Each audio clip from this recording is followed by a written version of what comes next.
We begin our October the 29th news roundup with Yutakayama, who claims his right ankle has 70% recovered from the knock that forced him out midway in September.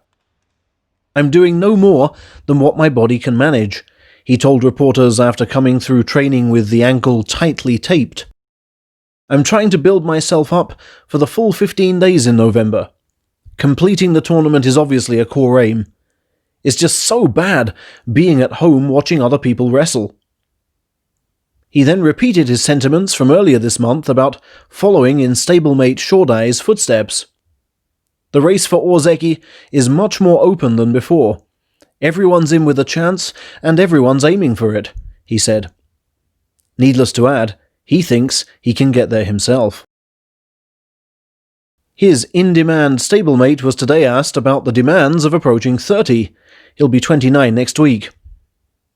"Honestly speaking, I'm not so young," Shodai conceded, "so I'll be taking even more care of my body than before. For a sumo wrestler, I reckon you're doing fine if you make it to 35.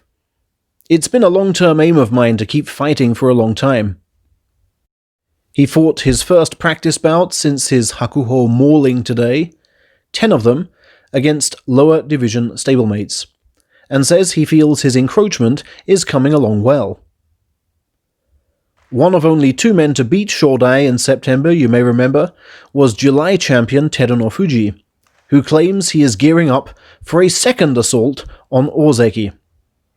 "The next 3 tournaments are crucial, and if a promotion chance comes along, I'd love to grab it," he said after another dumbbell workout at Isegahama Stable, suggesting, of course, that his pull-out at the end of September was actually a calculated rest. He will also be turning 29 next month, and insists that sumo history gives him good cause to be optimistic.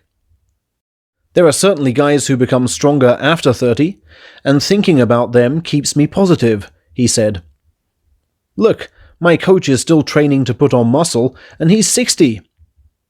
At 29, I'm in no position to be choosy, and have just got to keep doing my best." And his knee problems have led him to plan for a shorter future than Shodai. "I don't think I can go on for years and years," he said. "It's like my condition is a ticking time bomb, which could go off at any moment. That's why we're just seeing what I can do, one tournament at a time." I suspect he has a bit more to offer us, though. A few hundred meters away, Mitakeumi, who turns 28 on Christmas Day, said it felt nostalgic to be back at Sekiwake East after a year away. "I've got to get more focused than usual," he said of his current rank, after fighting 20 bouts against junior stablemates this morning. "I don't think training's going badly. I'm not only sticking to the belt, but really working on my push sumo too." Having slammed the brakes on his own ozeki advance with 7 defeats in September, he is putting emphasis on style over scores for November. "First of all, I've got to be imposing my sumo again," he said.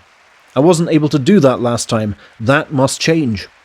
I've got to really focus on individual bouts, the daily task in front of me." Mitake also hopes the batches of delicious apples he receives from his native Nagano prefecture will lead to a healthier diet and extra strength. Finally, the biggest news from today was the decision of sumo chiefs to stage next year's March tournament in Osaka as usual. Wrestler accommodation and fan numbers will be worked out over the coming weeks. We assume 50% spectator capacity is their starting point. As of now, Japan is adamant that virus surges only happen elsewhere because other countries are getting it completely wrong. As I said yesterday, November Sumo will be a major test of this sweeping statement. And as someone who aims to be there, I say, please get it right.